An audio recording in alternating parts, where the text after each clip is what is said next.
With my triple captain and bench boost coming in the next few weeks, the idea is to save some of my free transfers. But with 3 flagged players this week, I might not have that luxury. In today's team selection video, we're taking a look at exactly how I could line up ahead of the game week 16 deadline and some of the moves I could potentially make. So, let's get into this.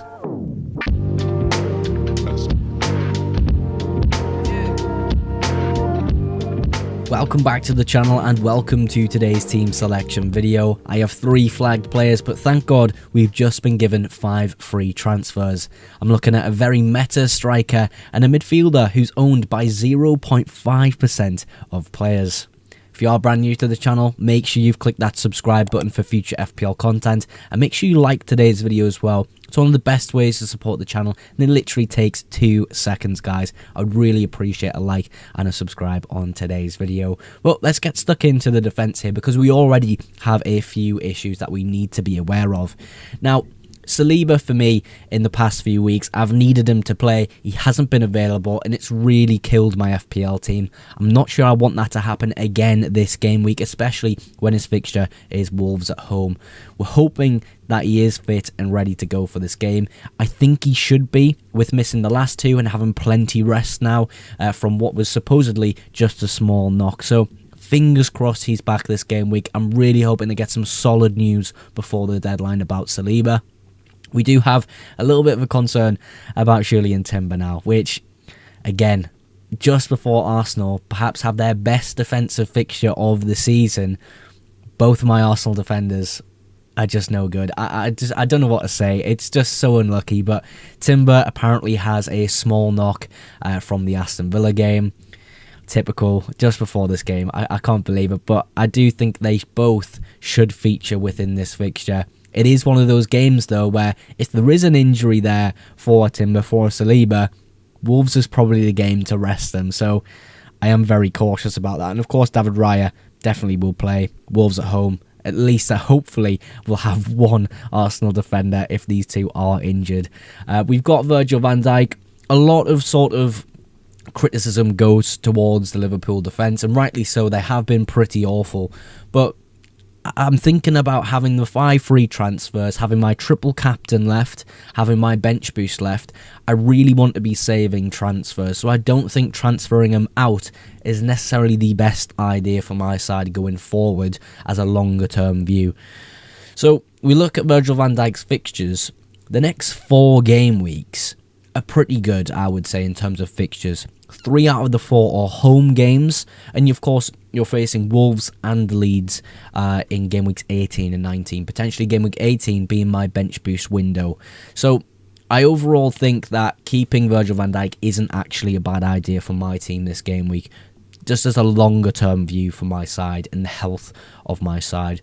We then have Anderson, who I think is one of the best players to be transferring in as a defender for these coming game weeks. The next 3 game weeks for him, are very, very good in terms of fixtures. And of course, I've had him for a long time. He is really reliable. Last week, he didn't hit defensive contributions, but I normally just expect him to in every single game. He's that good at it. So, yeah, Anderson for me is a brilliant option in the defence. We do have a Rodon sat on the bench there if he's needed to come in. I'm mainly looking at Saliba here after missing the last 2 Premier League games. If Rodon is needed to come on, I don't feel that bad about it, but of course I'll be going up against Thiago, who I could bring in this game week. So yeah, that's how I feel about my defence at the moment. 2 pretty big issues, but with 5 free transfers, I could easily fix it for game week 16. Let's look at the midfielders now.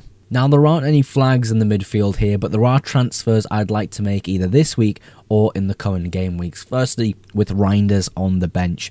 We all know he's just not a good FPL asset anymore. He's been hiding on my bench for a long time, and in recent weeks when I've had a few less transfers and more injury problems, he's had to play and he's not done the job. He's been a really disappointing hold for a long, long time, and of course, I just think he needs to go to a cheap price point player, someone who's going to be a bit more impactful and plays 90 minutes pretty much every single week. That can easily be done for me in a transfer either this week, next week, or in the coming game weeks. It's not a rush transfer I need to make, but I am absolutely sick of him. I'll tell you that for now. We've got Enzo Fernandez. Ever since Palmer's been back, I've said I don't like him as an FPL asset anymore. Yes, his expected goal involvement's fantastic, and that's because of the advanced positioning he's played in recent weeks. That is no longer a thing. He's a deeper player now. Palmer's back, he's getting kicked backwards, and I'm just not a fan of him anymore. I think I'll keep him for this Everton at home fixture. Hopefully he gets something in the game, and then I can say, look, Enzo, goodbye, your fixture's about to turn, and that'll be it. But yeah, it's not needed this week as a transfer, in my opinion.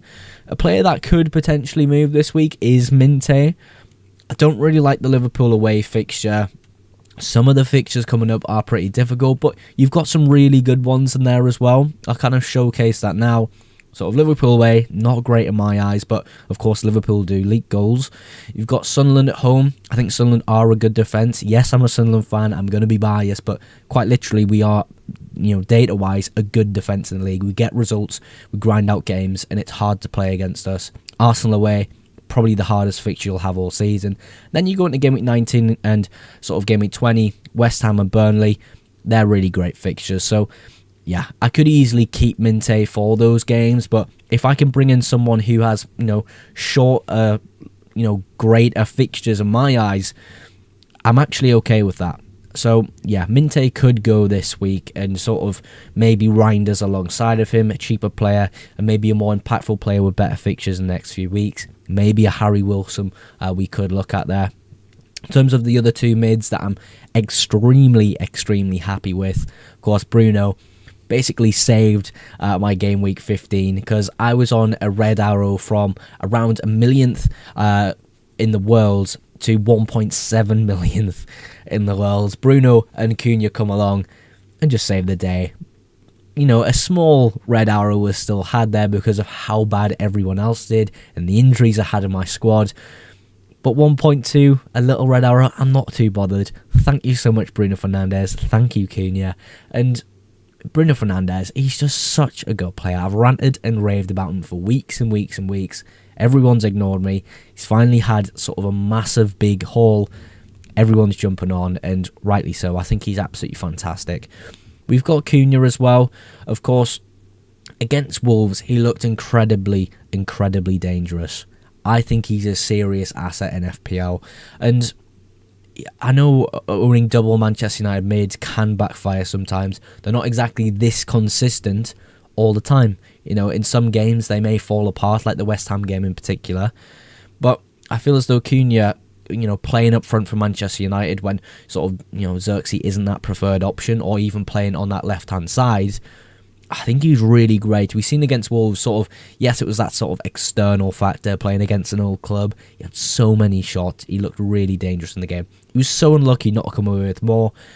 I really like Cunha. I love Bruno Fernandes. And across the midfield, just a little recap there. Reinders, Minte and Enzo could be going very soon in my FPL team.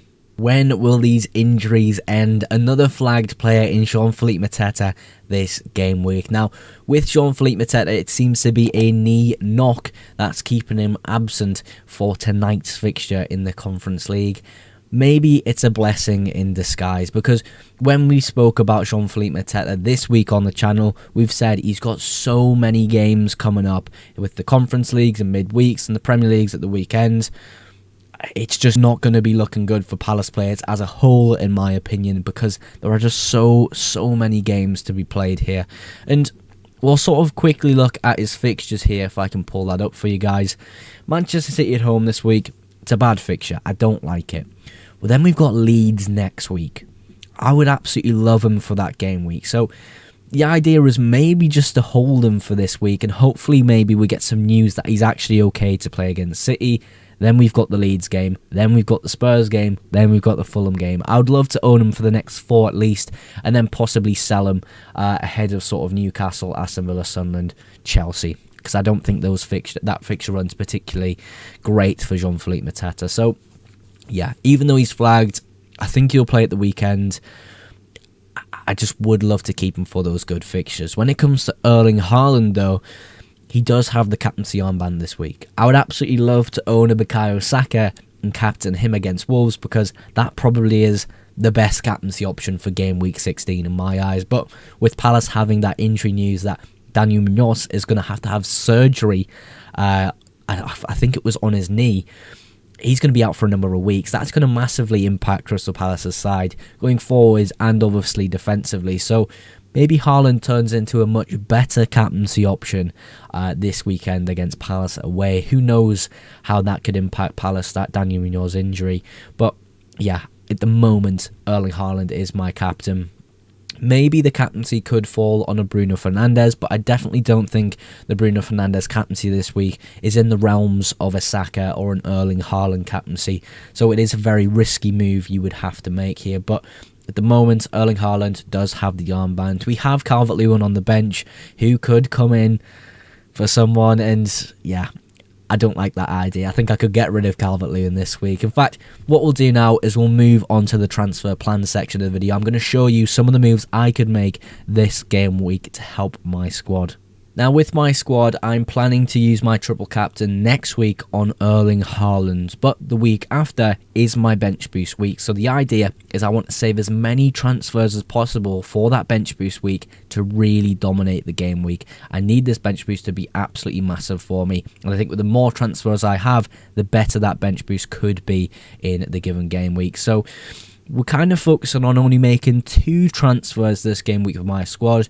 I've messaged the founder of the Night Manager's algorithm, the best FPL algorithm in the entire game. They've had 2 consecutive seasons where they have an average rank of 14k in the entire world. They're absolutely insane. Of course, I am partnered with them this season, so if you use code FPLMOGS with the link in the description, you're going to get 2 free weeks of Night Manager services. Definitely go check them out. And I've spoke to the founder about some possible moves that he recommends with my squad this week, and I have to say I quite like them of how he set things up here. Firstly, of course, Calvert-Lewin, he's got to go, and the meta forward that we have been referring to in today's video is, of course, Thiago. Now, for me, he would probably come in for a Minte this game week, and I would play a 4-3-3. The other move that is really catching my eye to sort of, you know, make the money up for this Thiago move this game week is basically the only good player at 4.9, and that's Enzo Lefebvre of Sunderland. The idea with Enzo Lefebvre being brought in and Minte being sold is because of game week 18 in particular, my bench boost week. Now, of course, we can skip a few weeks ahead, triple captain on Erling Haaland for game week 17, have 5 free transfers then in game week 18, and really look to pick up some solid options in this game week to absolutely dominate with a bench boost. And of course, you'll see there Enzo Lefebvre with that Leeds at home fixture, a great fixture for him, where a lot of players that Sunderland have will be gone to AFCON, and of course his minutes will be absolutely fantastic. So for me, this is how I could play this game week with the current news we have. We are still waiting on press conference information on the Friday, and hopefully it's a good sign for the Arsenal defence, because I think having triple Arsenal defence against Wolves at home is such an amazing thing to have. But I would like Bukayo Saka this week, and possibly that could be a move I make if I sell a Jean-Philippe Mateta this week to really get a little bit of money to move things around. But at the moment, those are my 2 free transfers I could potentially make. And of course, Enzo Lefebvre owned by 0.5% of the player base, and Thiago a massive 32.9% owned. But look at those fixtures. Really liking these 2 free transfers from the Night Manager's algorithm. If you are interested, use code FPLMOGS with the link in the description. The team rating live streams are going to be back this game week. I'm looking to get it live around 9 PM on Friday evening. And of course, then on Saturday midday, you can expect the deadline stream as per usual. Very excited for this game week, guys. Once again, massive thank you for your support on today's video. If you did enjoy it, make sure you drop a like. And if you're not yet subscribed, click that subscribe button for future FPL videos and FPL streams. Well, that is everything for today's video. Thank you again so much for watching, and I will catch you in the next one. Bye for now.